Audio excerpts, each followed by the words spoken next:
Today's episode of the Mind Sculptors podcast is brought to you by TCG Player, your source for all your trading card game needs. Please consider using our link in the description for your next purchase, as it helps support the continued refinement of our show.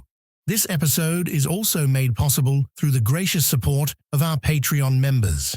If you wish to join this esteemed group, simply visit patreon.com/The Mind Sculptors and become part of the SCULPTY family today.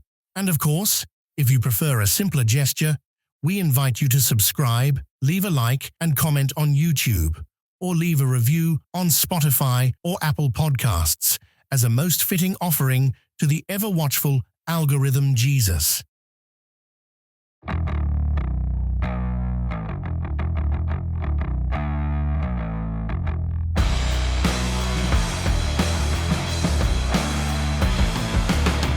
Welcome everybody to the Mind Sculptors. I'm Cal. I'm Ian. And we didn't do a tier list last year, but last week we were like, we should do a tier list again because we kind of want to talk about these things in a vacuum, like outside of monthly power rankings. Mm-hmm. And so the definitive cEDH tier list has returned. Mm-hmm.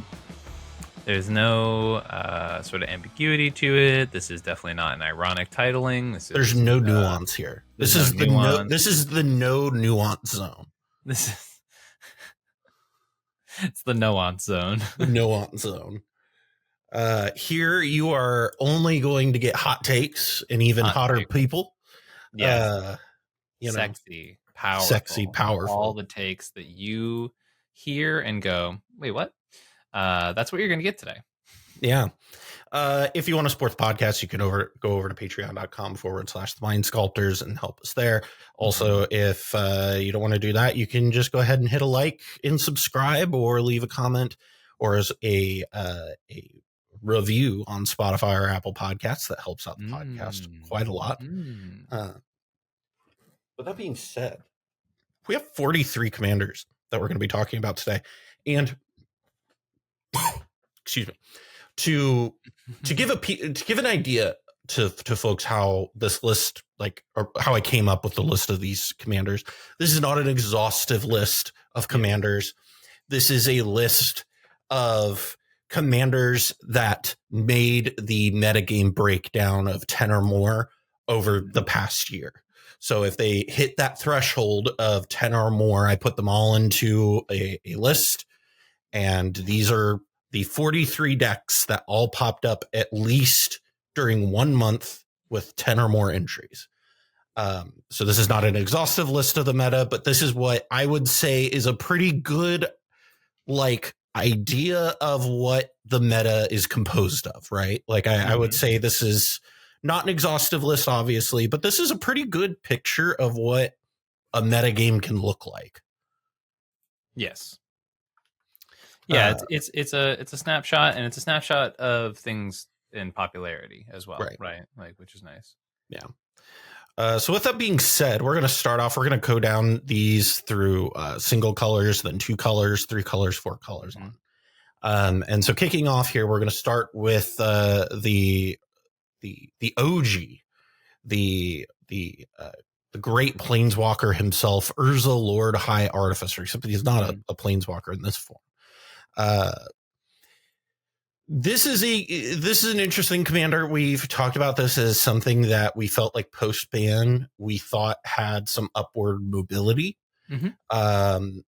What are your thoughts on it? Also, before we get into that, actually, we are doing the S through F tier, right? Yes. So S is like the best. A is like good, not the best, but very good.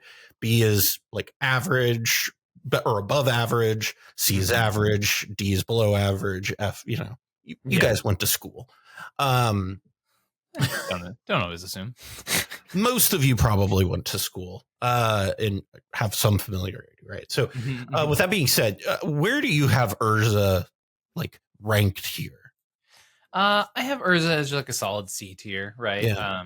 I think like for me, and so I'll sort of like get my criteria sort of established here pretty early on. When I'm ranking for this this specific tier list. This might change next time we do a tier list, et cetera, right? But like for my current iteration, I said I'm going to take what I can expect the average player to, and not like a new player, right? We're talking about like the average vanilla, whoever the most middle of the road cEDH player in the world would be. We're going to take that person and we're going to give them this deck and see how they do.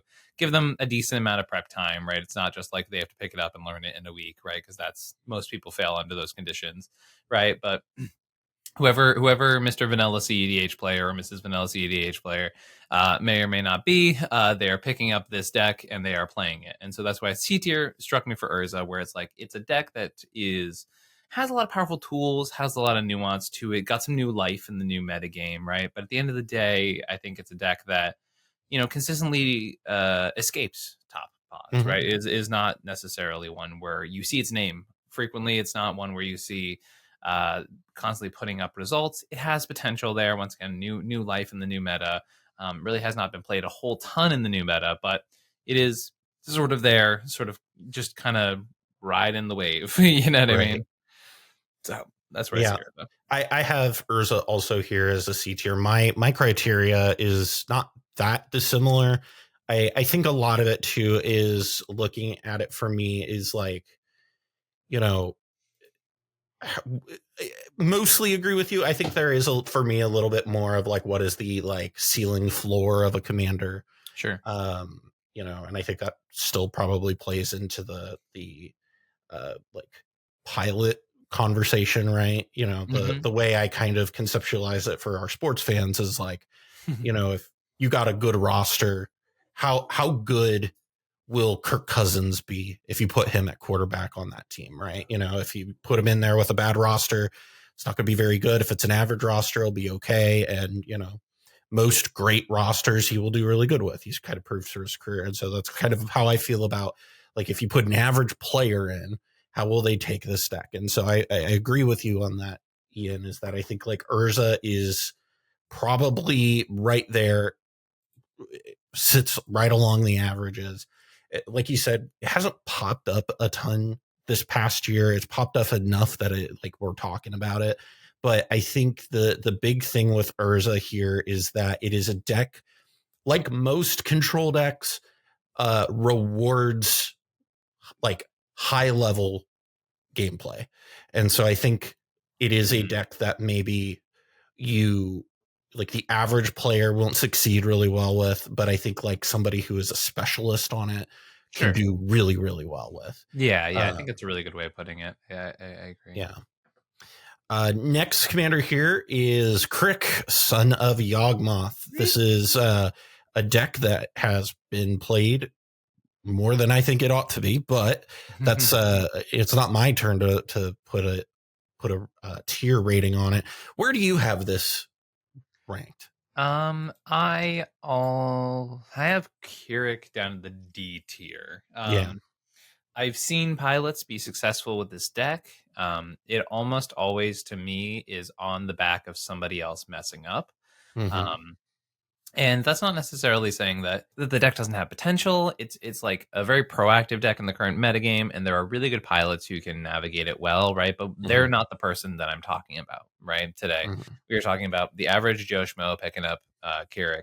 And when I see this deck in mass and in large quantities, it just does not perform very frequently, right? Like they really, once again, like they're pretty easily dismantled, right? Especially when it comes to the current metagame where targeted removal seems to be a little bit higher, right? And so the amount of times that Krark can be just dissolved by going, okay, the first time it comes out, as it goes to cast a spell, you kill the Krark, and then they go, okay, well, we're back. Hey, it's round 2. And then someone goes, well, I have the swords. And you're like, okay, and the player is officially out of this game. You're right. And there's not really much like a brilliant pilot can do about that, apart from have 15 copies of Imps Mischief in your deck, right?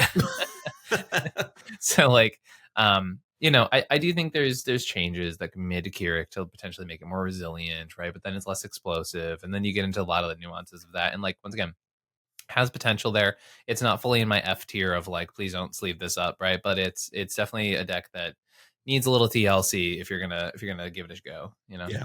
Well, it is fully in my F tier. This is a deck that I have no good things to say about, honestly. Sorry, Abby, but it is a deck that I think my biggest issue with is, when you pull up mono colored decks, right? In mono blue, you always have to ask that question: why mono colored, right? Yeah. And in mono blue, I feel like I can answer that. In mono red, I feel like I can answer that. Even in mono green, I feel like I can answer that. Sure. When we're in mono white and mono black, I think it's really hard to come up with a compelling answer for that. Yeah. And I think Crick is one of those decks that, especially, I'm not going to, I made a concerted effort not to look too deeply at the numbers to influence my tier rating, because I wanted this to be more about like vibes than like hard numbers, because we do that monthly. But like, I am going to reference it here because it's never posted a win percentage above like a 22. It's never been able to post a win percentage that is on average, right? Yeah, it's all literally been below average. It's always been below average. Yeah. And the pilots who are really good with it can do really good with it, and that's fine. There are pilots who are really good, we know them, with Heliod, God of the Sun. Yeah. Yeah. But that does not make Heliod, God of the Sun, not talking about the combo one, I'm talking about the original one. That does not make that a good commander. Just because somebody can do well with it. You're spitting truth. Yeah. And so Crick is one of those things where I see no real advantage to it. I think that a lot of the stuff around it is because there is a lot of the excitement around it, I think, is mostly in the novelty of being able to give everything for X mana. Right. Like, I really do think like that's a thing that like gets underestimated when we have these conversations. It's like, it is a beautiful card, like genuinely. Yeah. Like the design of it's awesome. It is really cool. It scratches that itch for a lot of people. Yeah. Like, we're never trashing on people who like the card because like it's a cool card, right? Like, but like it just doesn't mean that means it's going to perform. Is the tough part. Qatari is one of my favorite cards in Magic because I think it's such a coolly designed card, but I would put it in an F tier here. And so I'm putting Crick here in the F tier as well. Yeah. Let's look on down next to our last of the monocolored decks, and this is Magda, Brazen Outlaw. Magda, some people might be surprised that Godo isn't on here. Godo, believe it or not, really doesn't get played that much. It's something that is like super fringe and will pop up once in a while. But Magda has carved out a nice spot in the metagame for itself. Yeah, and let's also just repeat those criteria for the audience, in case they forget of exactly where we're pulling these numbers. Yeah, all of these names were decks that made the metagame breakdown, right? Which of the 10 or more commander or 10 or more entries per month. Or the month that it was on. So there can be a lot of awesome decks that we're not going to talk about today, just because like 10 people didn't play it that month, right? Which I think is fair, right? These are represented decks, right? And like that I think we need to like emphasize that point, right? And so with that being said, Magda, here at our third one, it's our mono red representative. What do you think about it, Ian? I think. I mean, if anyone has been watching the podcast for the past few months, like I have been in Magda's corner saying like, hey, it's consistent. And like, that is the thing that it's really good at, right? Is it the best deck in the format? No. But is it a workhorse that is always putting in work and occasionally has a brilliant month? Yeah. So like Magda is one of those decks that like the more you perceive Magda, the worse Magda is, right? It's like the living definition of a deck with anxiety disorder, right? But like it's very good at being the silent killer in the pod, and maybe not even like it's not so much so that to where it's like an extreme where it's exclusively parasitic, right? It's more so the case that like when Magda is best is the times in which there are other problems in the pod and Magda sort of just sneaks in and takes everything away, right? Or where they have a great start and they lock everybody out pretty early on, right? But that's Magda's strength, and it's a really good deck at sort of waiting for the KO punch until it's the right moment. So for that, it's been consistent. It's been great. Lock it in the A tier. I feel really good about that decision. Yeah. I had originally had it in A tier, but I actually decided to move it down to B tier. And that is partially because the more I think about my own criteria of like, how does the average person pick this up and do with it? The more I'm like, I think Magda is a deck that rewards player skill much more than some other decks. Sure. And doesn't have the floor that say like a Kinnan or a Nagila or, some of those other decks might have, right? Where like on its own, it can carry a lot of weight. I think Magda is good. So I have it in B tier. Right. But I think the concern that I've always kind of said with Magda is how it is a deck that, and I think I said this on last week when we were talking about it, is, when you don't have the people, when you don't have a lot of people playing it, and it's more of, or when you do have a lot of people playing it and less of the like established people playing it, you start to see the numbers dip. And I don't really know that I agree with that part in particular. I think like it does pretty well across the board, I think. Yeah, I mean, my impression of it and again, I'm not going to take a too hard a look at numbers, but I have felt that the times when you don't have, good players playing it, it doesn't do as well. Sure. But I still think that it has inherently powerful enough that it can at least push you over an average deck, right? Yeah. And I think that is a big thing for it, which is something I do like about it. So, and again, mono red is something, I do think you can make an argument for mono red. Yeah. I still do kind of, squint anytime somebody tells me they're playing a monocolored deck. Sure. But that's just my feeling on it. Anyhow, moving on to our two colors, we've got quite a few two color decks here we're going to talk about. The first one here is Nixilis Captive Kingpin. Yeah. What are your thoughts on Obby?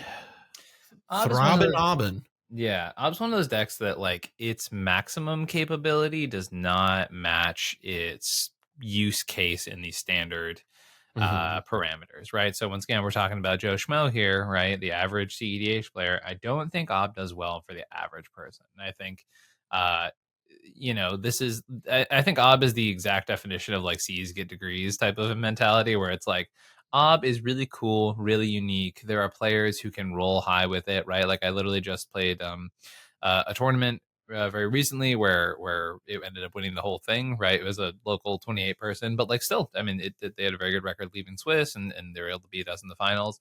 And like Ob it rolled pretty hot that day, right? But like I just don't see it consistently doing that, right? It's a deck that has been in top 16s, it has been in top 4s. I have nothing but respect for the pilots. It just, because it's Rakdos, because the interaction is very, very slim, and because Ob is a big part of the game plan, it does sort of have the crick problem that we talked about, right? Now, don't get me wrong, a good pilot can pivot to the Nas or Bolus Citadel plan pretty well, right? But the reality is still the same, where it's like the less people skimp on targeted removal, the worse that deck gets, Right. No, I fully agree with you. I think the biggest issue. Did I say the letter? I don't C. Yeah. No, C's get degrees. Right. Yeah. C's get degrees. Yeah. I agree with, basically everything you said, except I have it here in D. I think the big thing for me is, it is a deck that once you kind of remove it, like once or twice, it stops being a problem. Yeah. And that is something in the deck outside when it doesn't have its commander out is significantly less threatening. Right. And the other thing on top of that is, for every sick robot and wounded satellite I've seen play this, I've seen about 30 people who have played this poorly and don't, know how to, sequence everything correctly so that you get the most value out of it. Mm-hmm. And I think that it is a commander that is a bit, what's the word I'm looking for? I'm trying to think of how to say this in a like a simple way, but like I think it is a commander that really just is confusing and like has a yeah. Yeah, you know what I mean?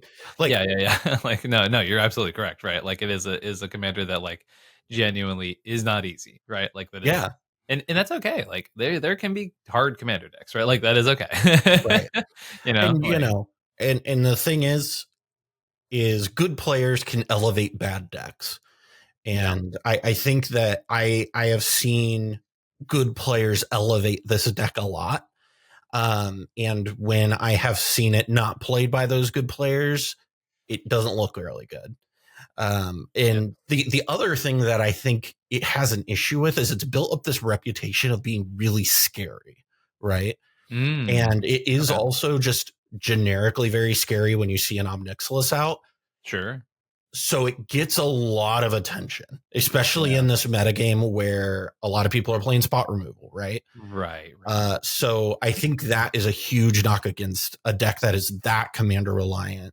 Yeah. You know, it's kind of the knock I have against like Paco and Halden, right? It's scary and people know it's scary. And so because of that, they don't let you get away with things. Right. And so that's kind of my take on Ob is, you know, this isn't me saying I don't like Nixilis. I think it's insane, but I think that it's hard to perform well with it, and it draws a lot of negative attention to you as a player. And I don't think that's a great place to be in this format. No, negative attention is bad. Yeah. Our next commander is near and dear to our heart. This is Etali Primal Conqueror. Where do you have the good old Etali Primal Conqueror? No, I have Etali in the B tier, right? Like me too. It's honestly arguable that it's between the B and C.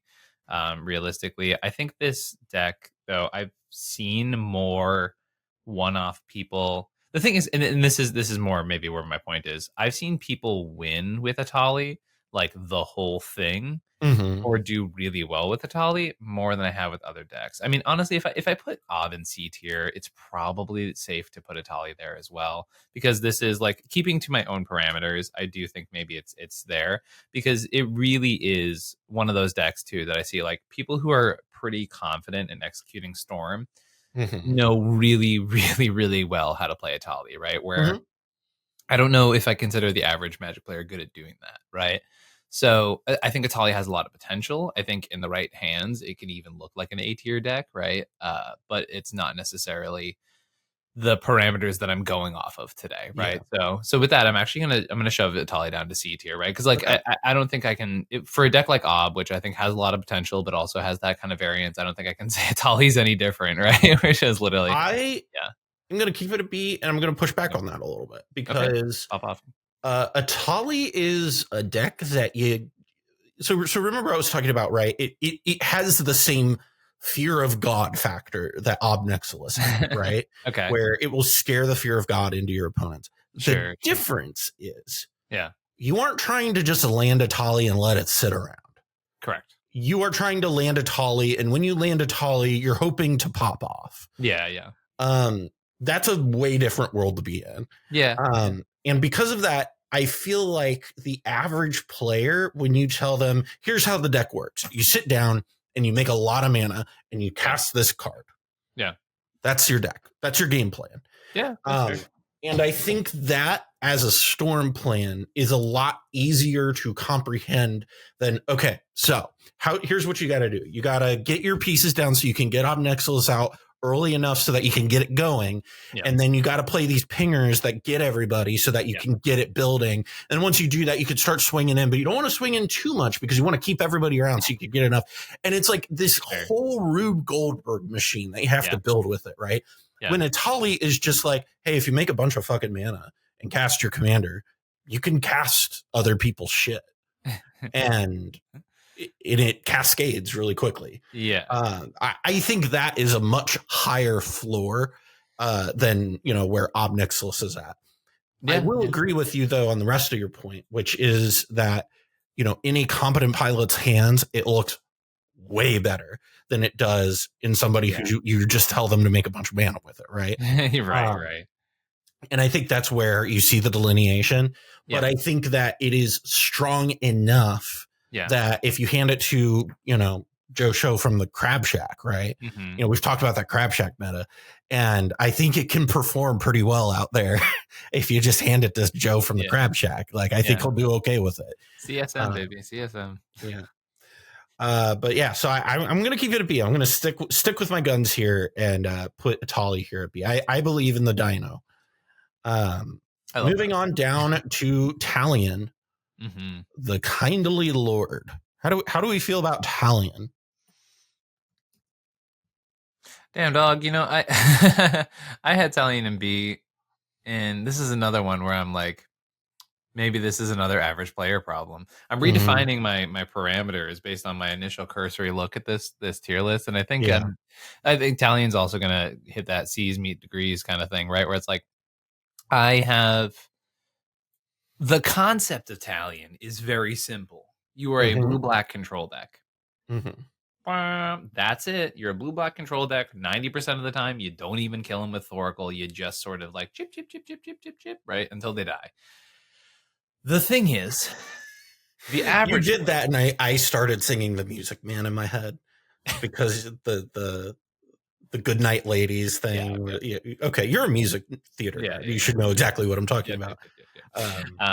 For where my brain went immediately. I don't get the sports references, but boy, can I tell you about Wicked.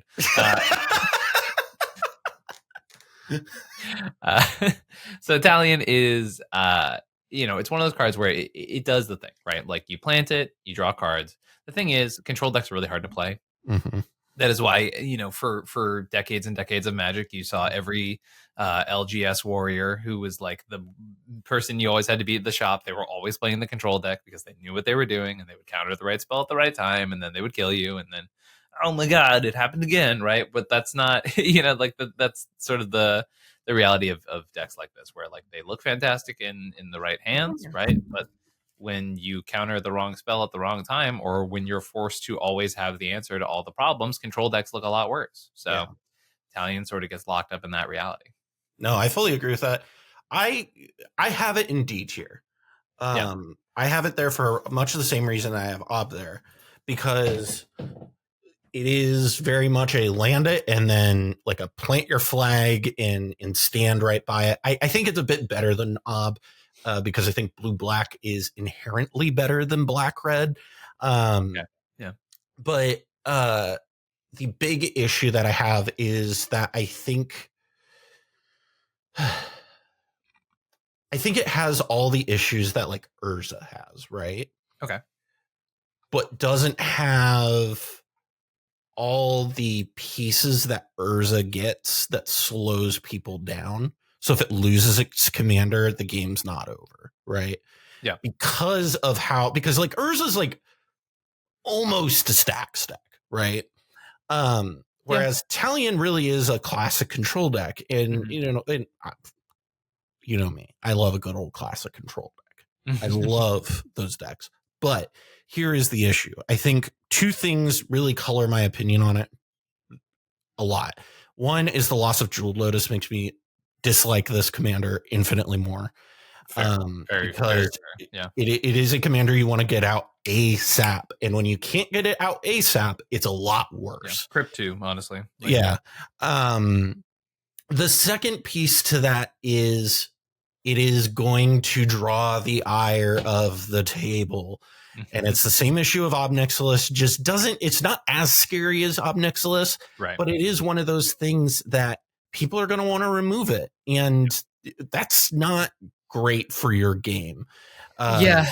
Super valid. And using your interaction to stop people from removing your commander that doesn't win you the game is not what you want to be doing in a control deck, right? Mm-hmm. You want to be using your interaction to stop your opponents, not from defending your stuff. Right. That is the fundamental difference between cEDH and like 1v1 control. Is 1v1 control, you can play a lot more defensively, whereas in cEDH, or really just in multiplayer, you need to be able to use those offensively. And that is the big difference between control and multiplayer and 1v1. And I think this is a commander where, you know, like Tivit has the advantage Tivit gets here, right, is that it has like built-in protection to itself. And it's also a win con. It's not an advantage engine. And so because of that, you don't have to, if somebody removes it, you're just like, all right, that sucks, but I'll figure out how to get around that. It's not gaining me advantage. It's just making my win easier. Right. And I think Talion is one of those things where, you know, and the other thing too, is if you're going to play an advantage engine in the command zone, why are you not just playing Tim the Thrasios or Tim the Crom? And I know that sounds bad because, like, you know, we want to encourage people to play, you know, lower color decks. And I fully agree with that. But if you're going to play a lower color deck, you need to have a reason to do so. It can't just be because I want to be different.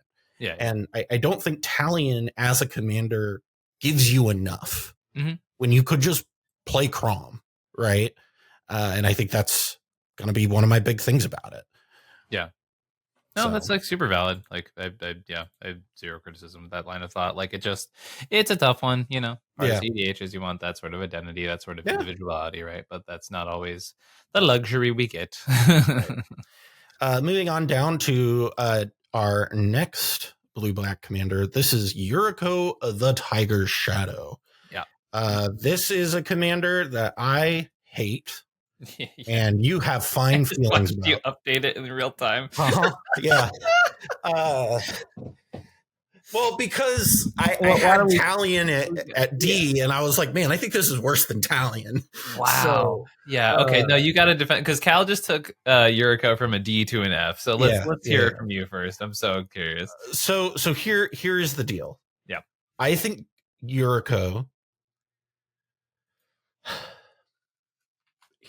You know how many times I've seen Yuriko do the good old fashioned, all right, I got in.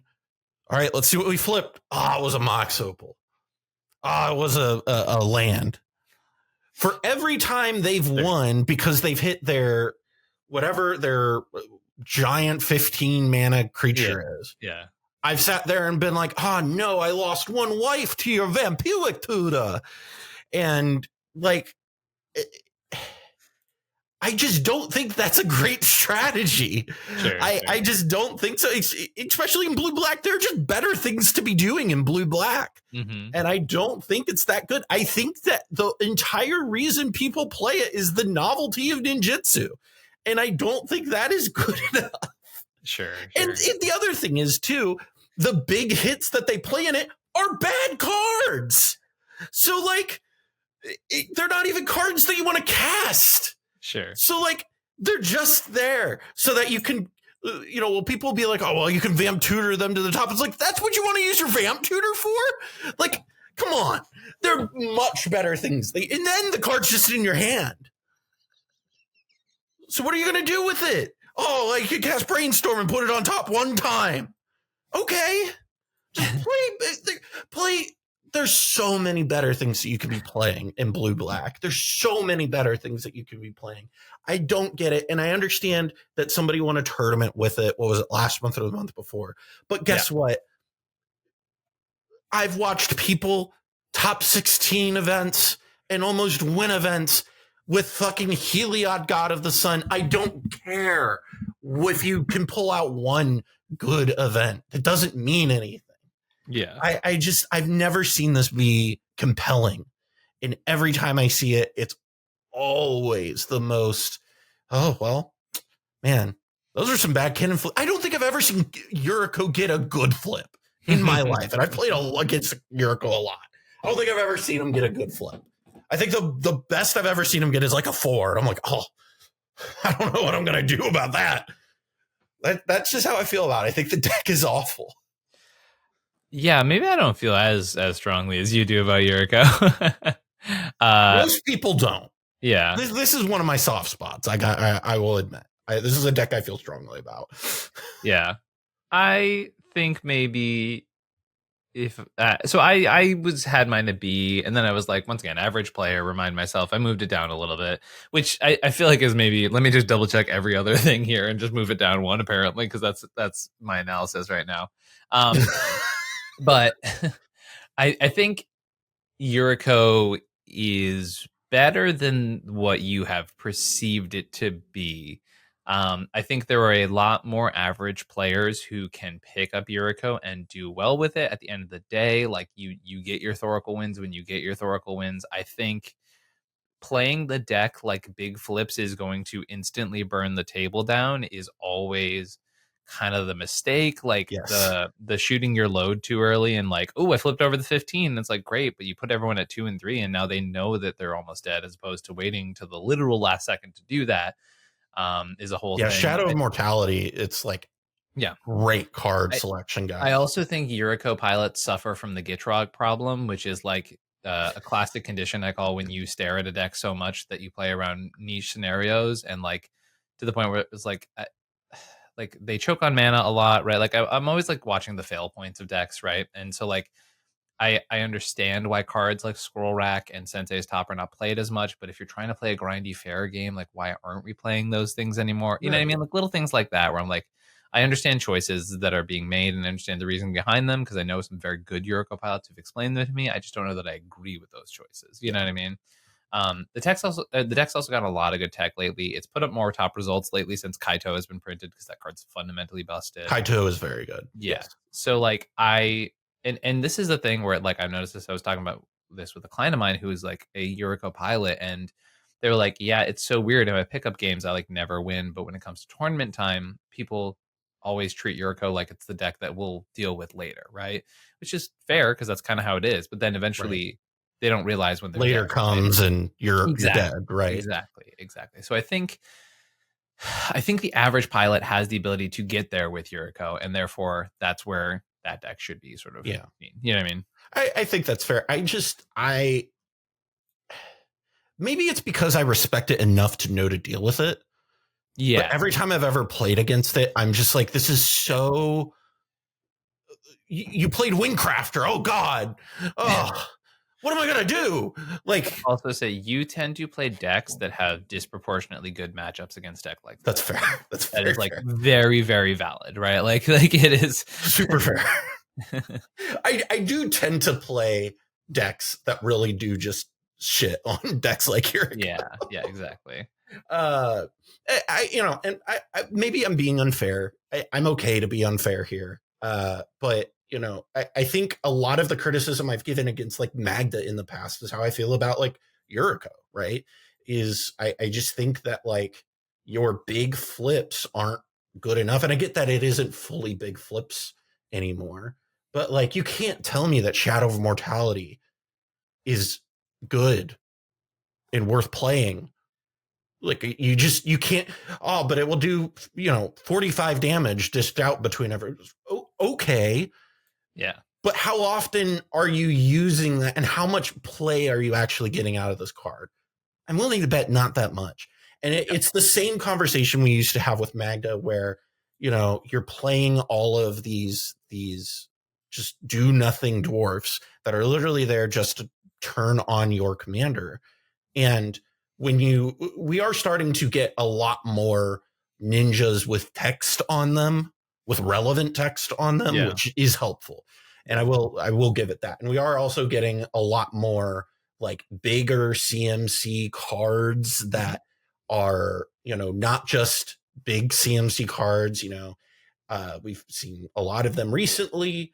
And I think that is a real thing. But I think on average, it's not very good. And, Fair. Perhaps I'm biased, and I'm okay to be biased. That's fine. I will admit my biases here, but I think you're harsh on it, but I also understand where your opinion comes from. Yes, that's fair. Let's move down to a deck that we can all agree on. A deck that we all feel pretty much the same about, and that's Kinnan Bonder Prodigy. Yeah.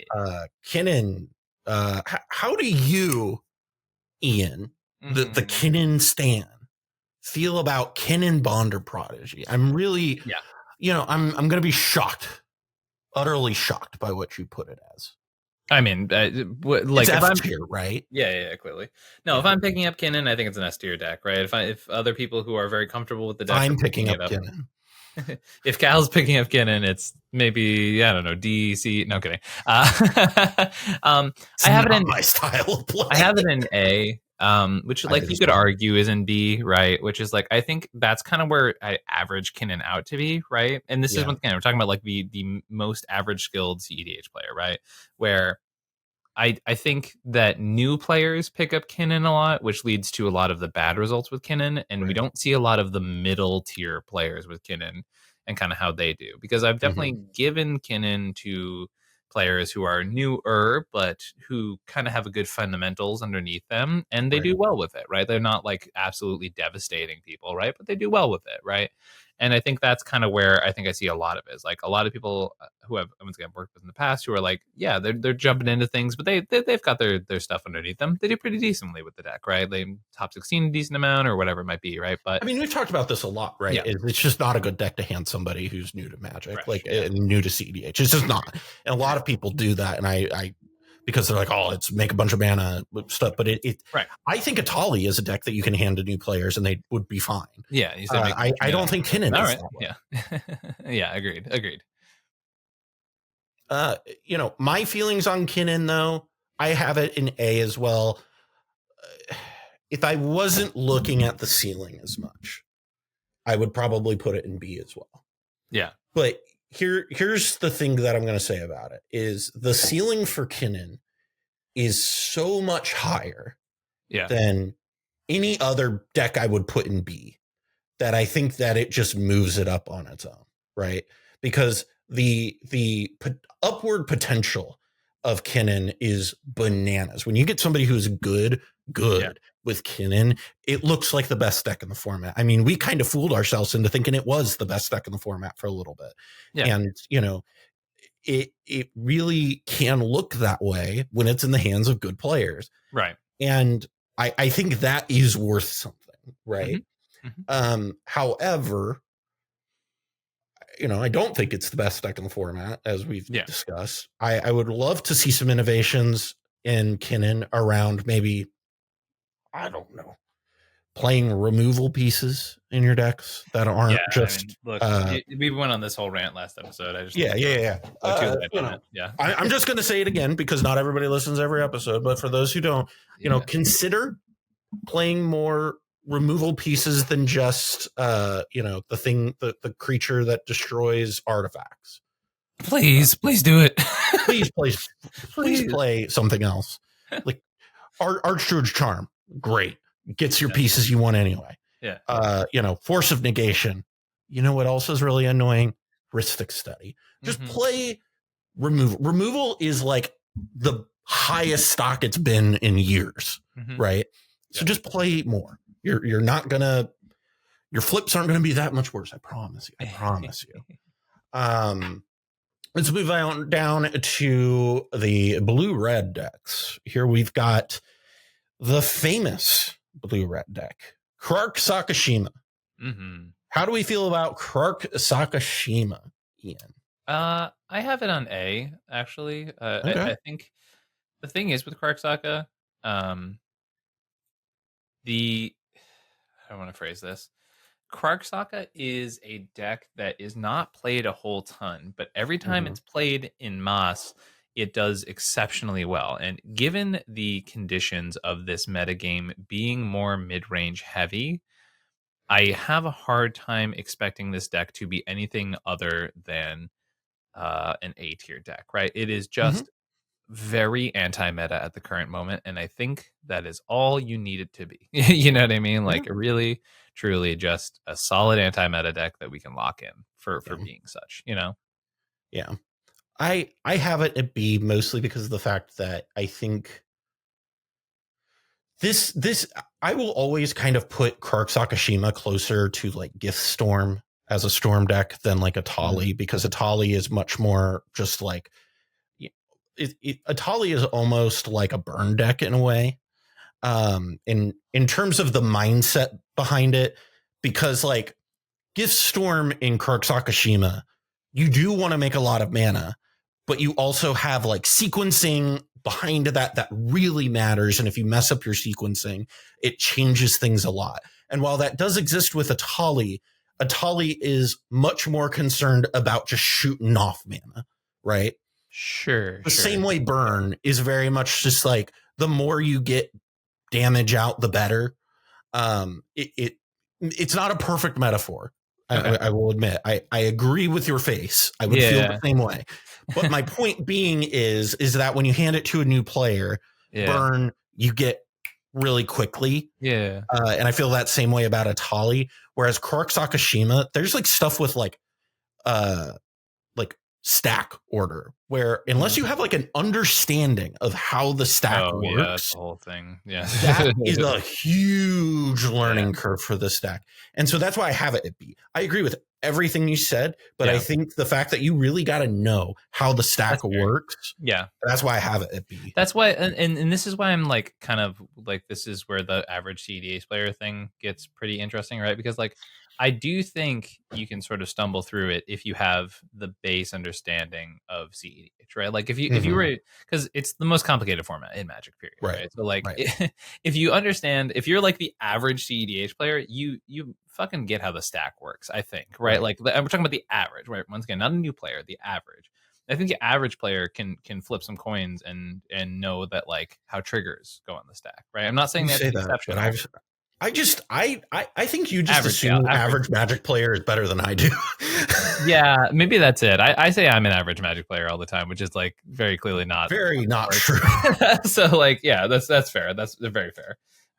Maybe I just have the average in a more ambitious space, I think. Yeah, I mean, like the way I've kind of always told people is I'm like, you need to assume that your opponents are idiots at all times, because like if you build your deck assuming that your opponents are going to make good decisions, you're going to be super disappointed because people are stupid. Right. Well, that's also true for sure. Moving down to our next blue-red deck, this is where we have Malcolm Kediss. Where do you have Malcolm Kediss? This is a deck that you were like a big fan of early in the year. Yeah. Well, it's been a hot minute, but yeah. Malcolm Kediss, I think it's like this as solid of a B tier as you can get, right? Like I think it does a game plan pretty consistently. I think the average pilot can like pick it up, understand how Glinthorn combos work, understand the nuances between the Niv stuff, right? You ramp, you can stack them out a little bit with moons and stuff like that, right? Like I think it's a solid deck. Like I don't really have a lot of complaints about it. I don't have a lot of criticisms about it. I think it's just pretty middle of the road. Like it does what it needs to do. It's efficient. It's consistent. It dies to Bowmasters pretty hard, but you can build options around that, right? Like so, it sort of has a lot of toes and a lot of different with toes. Like I don't know what I'm talking about. It's like hands in different pots, right? I don't know. I think I was combining that with like dipping your toe in the water. You know what I mean? Okay. It's got a lot of toes. I love it when my chef has their toes in a lot of different waters. I tested the spaghetti with my toes. Is this you like that? Yeah, no, I fully agree with you. I think my like the reason I have it here is like I think that Malcolm Kediss is a deck where it's like its ceiling and floor are a lot closer than like other decks. Where I think that like the baseline of it is like pretty good, and I think it's like on average better than most decks. Like the floor of it, the ceiling, however, I feel like is significantly lower than most decks, because it is a deck that looks you straight in the eyes when it fucks you. It is not playing. There are no tricks that this deck is going to play on that. Yeah, I think the ability to go over the top of certain opponents, plus nowadays there are actually more hack combos that actually work at instant speed, which I think is a very real surprise factor. So I think I'm going to definitely disagree with you on that notion. What I mean by that though is, you know what Malcolm Kediss is doing. It's going to do it. You know exactly what this deck wants to do, even if it's doing hack stuff and all these. Listen, you can be into all types of kinky shit, but it's making direct eye contact with you the entire time. I think you just want to make the sex metaphor more than you do. I think you got commentary on this. I think you just want to talk about Malcolm fucking Union. I think that's what's happening here. No, I just think the floor is like a lot higher, and I think the ceiling is a lot lower. I don't think that it has the ceiling that, you know, like a Etali has, right? You know, Sure. But I do think the floor of Malcolm Kediss is significantly higher than Etali, which I think is an advantage. So I have it here at B.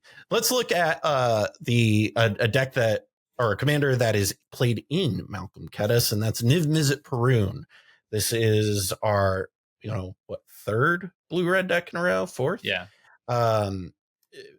Where do you have this post ban? This is Cal and I's only mutual F tier, I think. Yeah.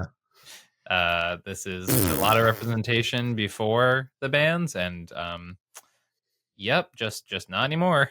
It's just not happening. Niv is kind of impossible to cast nowadays. You can do it, right? You can play things like Gilded Lotus and Coalition Relic if you want to, like it's 2016 all over again, right? But like, I just don't. Here's the thing. I just got done shitting on Yuriko pilots for playing fucking Vow of Immortality or whatever the fuck. Yeah. I can't in good faith shit on Yuriko pilots and then turn around and be like, hey, Niv pilots, you're playing Gilded Lotus. Fuck yeah. You know what I mean? Like, I can't. No, I mean, I appreciate the consistency as your co-host, really. Yeah. It ain't it, guys. I don't know what to tell you. I hear people. I can already hear you typing in the comments section. I've said this multiple times on this episode. Good players can make bad decks look great, right? That doesn't matter. I'm talking about if I threw 100 people at an event with Niv-Mizzet Parun. They'd be like, they probably do well just because you have 100 people at that event. But you know, over the course of a month, you spread out 100 players across multiple, like 10 events, right? Yeah, so you have 10 in each event. Yeah. On average, this deck is not going to perform. Yeah. That just is the reality of it. You're not going to be able to cast your commander very often and I do think that it has more play than it feels like. But I think the ability to get there just takes so long that it's really not worth talking about. And so Niv, I think here is kind of a relic of the like pre-ban era in a way. Where, you know, if, you know, a year from now, I don't think it will be on a tier list discussion for us. Agreed. So, yep. Let's move on to our last blue-red deck. That's Stella Lee Wild Card. This was a deck that got a lot of play when it first came out and then kind of vanished. How do you feel about Stella? I'm still ambitious. I'm still ambitious with Stella. I think she's a very powerful commander, right? Like I don't really have a lot of things to say against Stella per se, but I do think that there are definitely you know, the play patterns I've seen be worse with Stella are a lot of the folks who are just willing to jam Stella super aggressively and sort of play it like a bad Rogsai, right? Where I think Stella's whole thing is that Stella's really, really, really good at winning at instant speed, right? Like that is something it's very exceptional at. And I think every time folks do that instead of doing the whole like turbo version of it, the deck does pretty well, right? So it can win fast if people give you the window in the early game. That's awesome, right? But we're more looking at the reality where you are trying to, bless you, be more of that in between space where you're trying to make prudent decisions and time them appropriately, right? And like that's where the deck shines, right? And it reminds me in that regard a lot to like, if you're a boomer, so you should remember this era when like Splinter Twin was like the deck in Modern, where it feels very much like that deck where it's like it's basically a tempo deck and then it looks for its window and then it just kind of wins and you're like, oh shit, okay. I think it can win faster than that deck. Obviously, it's more of about how it plays than how it one-to-one, obviously. But I think like that's a better way of, conceptualizing Stella than looking at it as a fast deck. Like just because it's blue-red doesn't mean it's a storm deck. Blue-red can also be, like Arc-like Phoenix. Like it can be a control deck too, and it can be a tempo deck. And I think Stella thrives when I've seen it do really well has been when it has played the tempo game. And I think that is where this deck shines. I also have it at B. Mm-hmm. Yeah. The biggest problem about the deck is that it's super weak to removal, right? Like that's the thing that really, really hoses a lot of Stella players, but you get blue, right? You get a decently interactive blue too, right? Which is you get to play Spellskite, which is pretty cool, right? Like Spellskite turns out to be a really fucking good card. Yeah. Next card on our list, we're looking at Winota, Joiner of Forces. Mm-hmm. The white-red darling of your boy, Ian. How do you feel about this now, Ian? You have it. Where do you have it at? I have it on C right now. I don't love Winota right now. I don't hate Winota right now. Like it's not like unplayable garbage. I just don't feel confident enough to go like, I'm going to take this to a tournament. It's going to do well, right? I ironically think it's like one of those decks that like the more like diverse pods, so things like a CG or something like that, it's probably going to do worse, right? Because you definitely have people who are going to just like read the face value of the card and blow it up, right? Whereas I think in like more like traditional cEDH pods, that's a place where you're more likely to have a little bit of wiggle room with that card instead, Yeah. I think it ultimately suffers the same issue as Talion and Nixilis. Yeah. Where you need to have your commander out for it to do anything. Yeah. And, you got to get it out at a reasonable pace. And if you don't, then you have a lot of cards in your deck that don't do a whole lot. And that is not great. And I think that is my big, and you're not in fantastic colors. Like you don't have Dockside anymore. So like white, red is like a lot less compelling than it used to be. Now granted, that being said, I do think that makes some of the like stack stuff that you can do in Winota a lot more compelling without having the like tension of being like, well, I want to play Dockside, so I'm not going to play Null Rod. Whereas now it's just like, oh, well, whatever. I still though think if I'm going to be consistent, I'm going to put it here in D tier. I originally had it in C, but the more I thought about it, I'm like, I think this is closer to Nixilis in Talion than it is Krark Sakashima. That's true. I did move the C down a little bit personally. So I think, you're right. It's fair. I do think like, I don't have a ton of D's here, but like it's probably around those levels. So that's fair. Like I could easily be convinced that it's a D tier right now. Yeah, for sure. Last of our two color, here we have Shorikai Genesis Engine. Mm-hmm. This is our blue-white Buick buddy. Fun fact, I don't know if you knew this or not, but Kendrick Lamar's new album, GNX.